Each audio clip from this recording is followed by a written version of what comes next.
नमस्कार दोस्तों, मैं सुरेंद्र कुमार भारत आपके अपने YouTube चैनल पॉलिटी लाइन में एक बार फिर से नई वीडियो लेके उपस्थित हुआ हूँ। उम्मीद करता हूँ कि पहले की जो वीडियोस हैं उनकी तरह ही ये वीडियो भी आपको पसंद आएगी। और मैं आप सबसे इस बात के लिए सॉरी फील करता हूँ कि पिछले 2 दिन में किसी कारणवश मैं कहीं गया हुआ था तो वीडियोस अपलोड नहीं कर पाया। सो अब लगातार आपको शिकायत का मौका नहीं मिलेगा। लगातार आपकी जो वीडियोस हैं वो आपको पर डे मिलती रहेंगी। कोशिश करूँगा कि कल मैं एक वीडियो की जगह 2 वीडियो डाल दूँ। तो ज़्यादा देरी ना करते हुए आज हम शुरू करते हैं हमारे 10th क्लास का जो चैप्टर चल रहा था, सत्ता की साझेदारी। आज ये चैप्टर हमारा कंप्लीट हो जाएगा। 3 ही पॉइंट थे जो बहुत इम्पोर्टेंट थे। अगर हम बात करें लास्ट टाइम तक की, तो हमने पहले बात की थी बेल्जियम के बारे में, फिर हमने बात की श्रीलंका के बारे में, और आज हम बात करेंगे कि सत्ता की जो साझेदारी है उसके कौन कौन से रूप हो सकते हैं।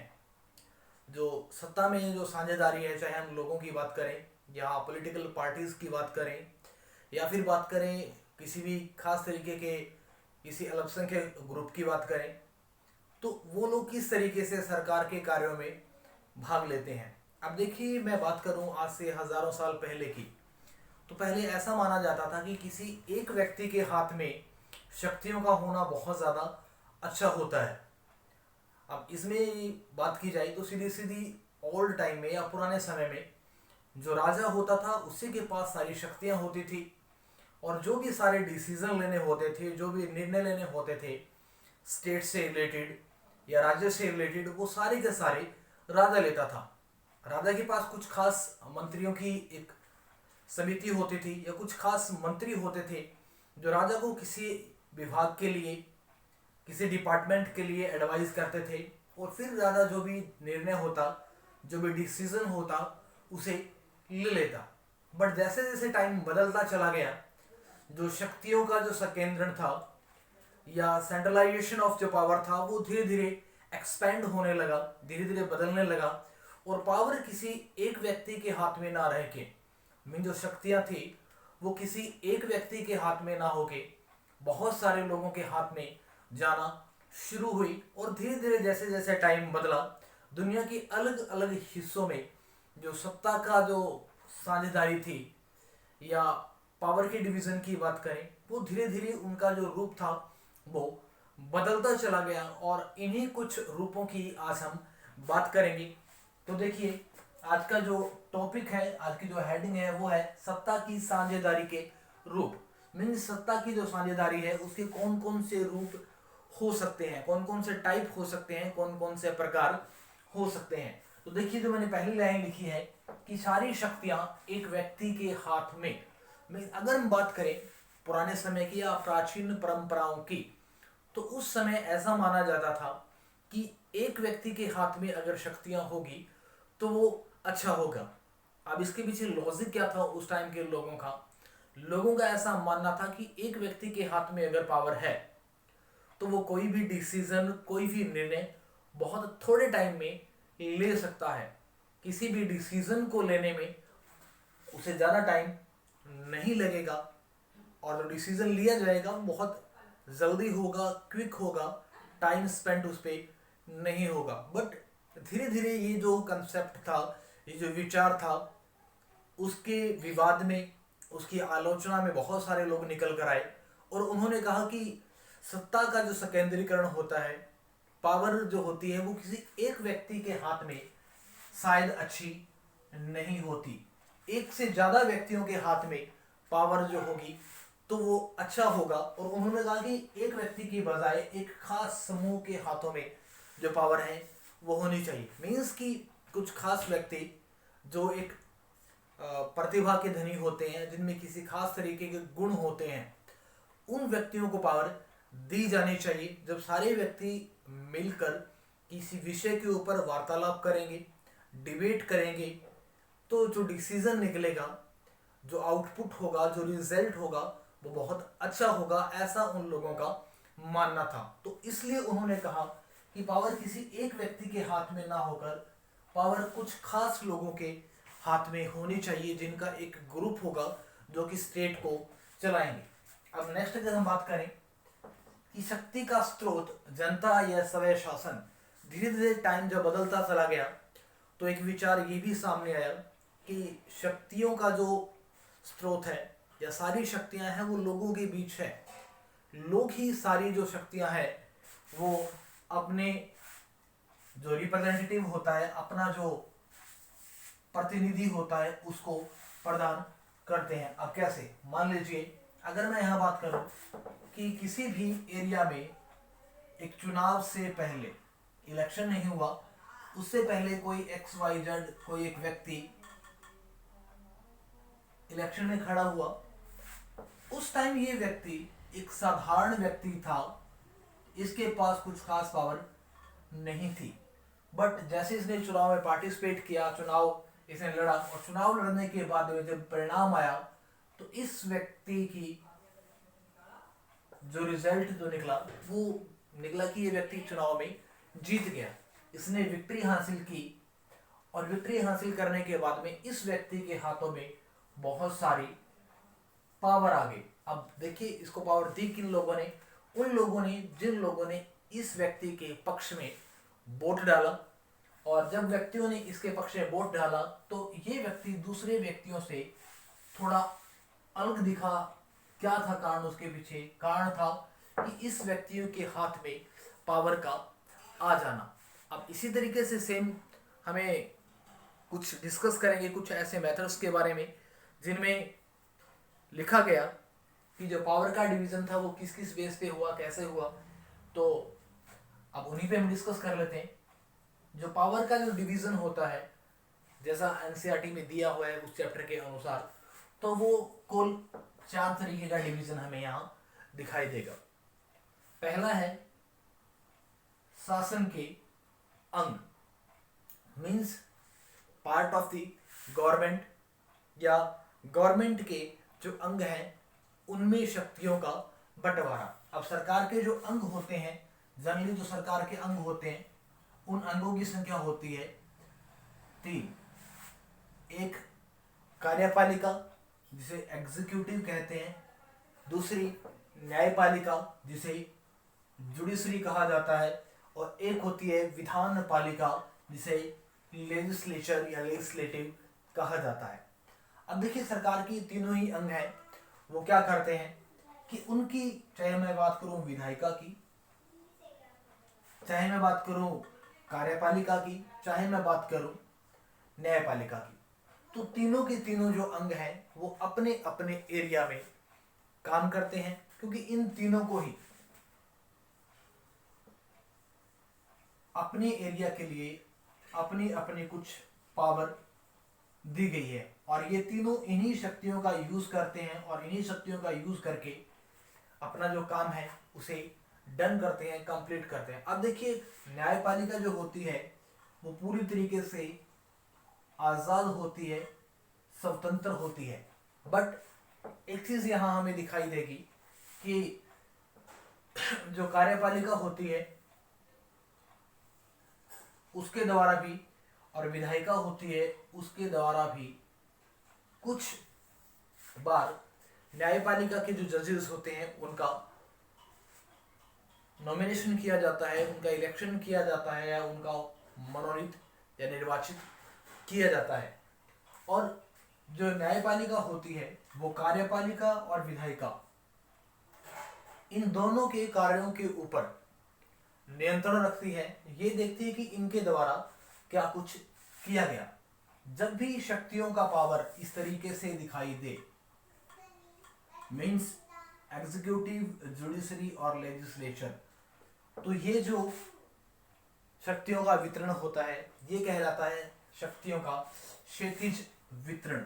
अब हम थोड़ी सी बात कर लेते हैं कि न्यायपालिका क्या काम करती है।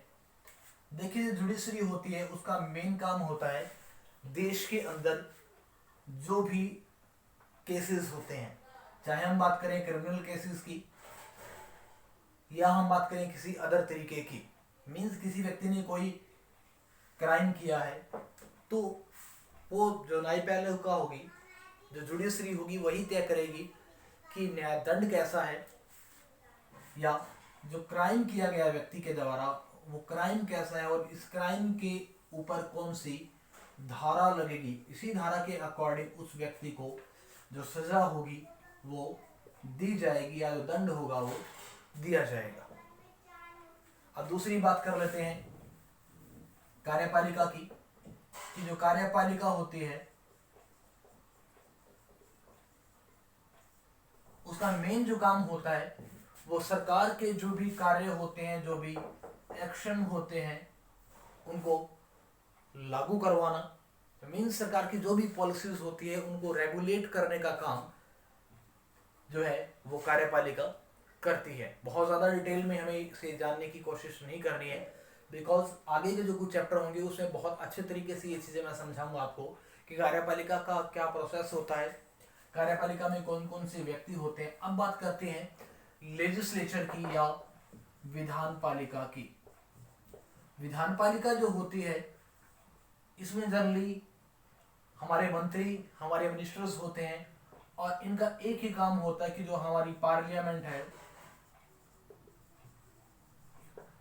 पार्लियामेंट में जो लॉ मेकिंग प्रोसेस होती है उसके अकॉर्डिंग बिल बनाना या कानून बनाना।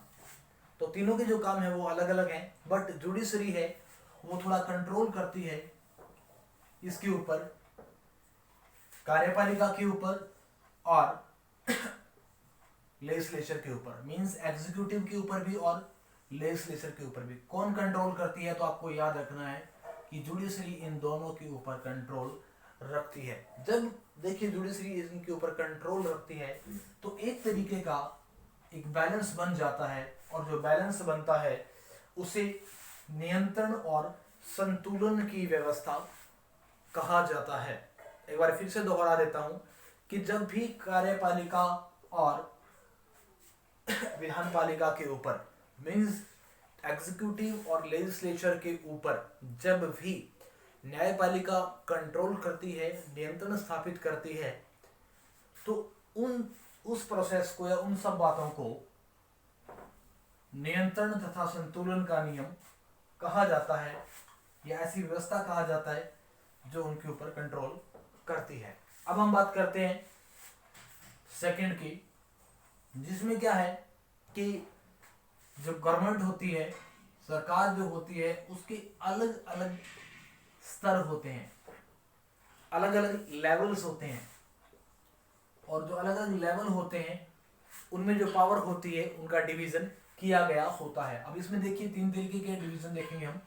पहला होता है कि जो पावर है वो सेंटर सरकार के हाथों में, मींस एक ऐसी सरकार जो पूरे देश के लिए काम करेगी उसे केंद्र सरकार कहा जाएगा, और केंद्र सरकार होगी उसे अपने एरिया के अकॉर्डिंग, अपनी पावर के हिसाब से उसे कुछ शक्तियां दी जाएगी, उसे कुछ पावर दी जाएगी, उसे कुछ काम दिए जाएंगे, कुछ एक्शन दिए जाएंगे जिन्हें वो पूरा करेगी। फिर बात आती है दूसरी, ये जो सरकार होती है वो पूरे देश के लिए होती है। सेकंड जो होती है वो होती है राज्य सरकार या स्टेट गवर्नमेंट। स्टेट गवर्नमेंट होती है वो पार्टिकुलरली सिर्फ एक एरिया के लिए काम करती है, और इसको भी जो पावर दी गई होती है वो फिक्स होती है, इसके भी काम जो होते हैं वो फिक्स होते हैं। थर्ड की बात करूं, थर्ड में अगर मैं बात करूं लोकल लेवल की या ग्राम लेवल की।